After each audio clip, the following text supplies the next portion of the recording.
Hello అండి. మనం కొన్ని బ్లౌజెస్కి హ్యాండ్స్ దగ్గర కూడా చేతికుట్టు వేసుకుంటాం కదండి. అన్ని బ్లౌజెస్కి ఒకేలాగా స్టిచ్చింగ్ చేసుకోం కదండి.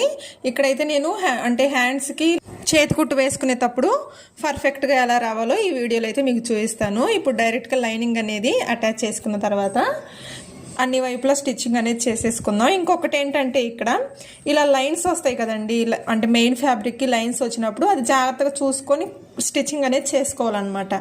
లైన్స్ స్ట్రైట్గా వస్తే బ్లౌజ్ స్టిచ్చింగ్ అనేది నీట్గా ఉంటుందండి, చూడడానికి కూడా బాగుంటుంది.